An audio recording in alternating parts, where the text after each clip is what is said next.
Hello, my name is Christina. Today I'm reading a statement on behalf of my husband who is currently incarcerated. I wanted to address from his personal experience what COVID-19 has been like for inmates, or should I say our family members, friends, and loved ones while being incarcerated. Due to the current schedule of inmates in some prison facilities only being allowed out of a cell for an hour a day to shower, email, or even make a phone call to communicate with the outside world. COVID-19 has caused more oppression not only on inmates but their family and friends being disconnected. We need help to make sure those with medical conditions and elderly inmates are released. I will begin the statement from my husband Matthew.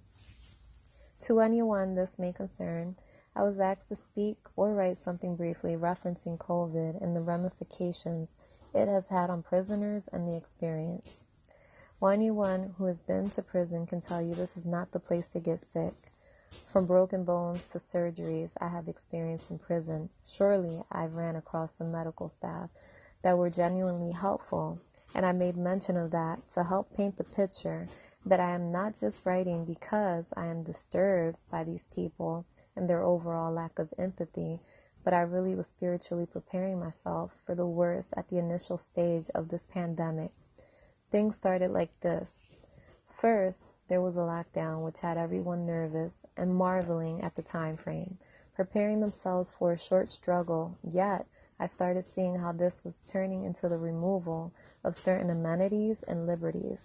I watched as guards were infuriated by having to prepare and serve food, which seemed as though that there was a food shortage because the food bags were not fitting for the consumption of no male adult. A sense of urgency for excuses were often given as to why we didn't get a shower or phone call altogether. If this is supposed to be save a life, then why aren't the guards cleaning more, wearing masks, being aware of changing gloves, being aware of housing prisoners who contracted COVID away from the men that haven't been exposed or tested positive?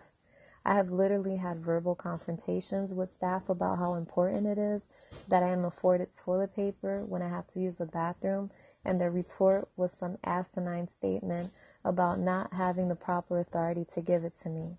Encounters like that is what has given me pause and anxiety, where I perspire profusely in the pit of the arms because I am often worried about an outbreak and just treat it as if it's my fault, like I did something wrong. I have seen positive COVID cases being really disregarded and even being mixed in with other cohorts that don't have any positive cases. Yet the staff are always mindful of the time for a prisoner to go back in their cell or other things to make this as much as a punitive ordeal as it can possibly be. Since the pandemic, there has been a lot of 23-in-1 days. The whole COVID equation is that we lost the ability to get daily fresh air with the current restrictions on the chow hall.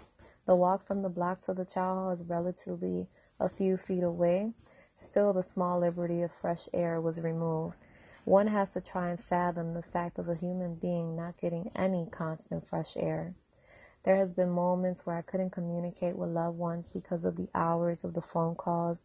No school, for real, no psychologist, constantly making rounds, identifying themselves as mental health providers, assisting with individuals that already have, in most instances, mental health issues. When you have no one to vent to, when the virtual visits specifically now always have a problem for the 45 minutes you're allotted. Now they have designated days and times for certain areas of the prison for the visits. The fact was removed that maybe Tuesday at 8:30 wasn't a good time to be virtually visited by your loved one. Maybe work or other elements hinder this person from that. Exercise is little to none, and the attitude and energy of staff aren't conducive to teaching manners and emotional support. We've seen the world having discussions about COVID having negative effects, about staying in their homes, socially distancing. Now add that to the frustration of being counted amongst hundreds, but personally feeling alone.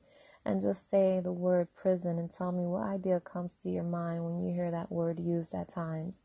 Now that there is no real movement, I never hear guards complain. Before we actually were doing all the work in all capacity of the institution. So we were out and about. Now the staff have learned to circumvent the system to allow them to be able to lay back, essentially milk the clock and go home. I can deeply consider that feelings of older prisoners or men and women with health issues. I know their families aren't feeling content in their hearts knowing that being in prison puts them at great risk. Many should learn what's really transpiring in prison, a place where a stab wound may get you a Motrin, and a pandemic may get you isolated and confined even more. We see the hospitals overwhelmed, essential workers, and what I learned is prison never considered the humane approach on dealing with concerned family members who have been spoken to very rudely on more than one occasion, and in situations they didn't even answer the phone.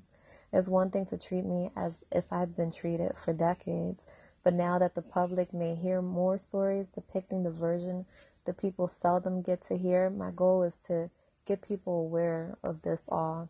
We have all these spokesmen conveying to the general public about what's going on institutionally, but who aren't entertaining the platform they stand upon with the truth. For some, this pandemic was a trip on death row. For some, it's getting us closer to our Creator and what's important. And for others, it's loss, it's turmoil, it's constant uneasiness. My name is Matthew Garcia, reporting live from behind the walls and fences. Thank you.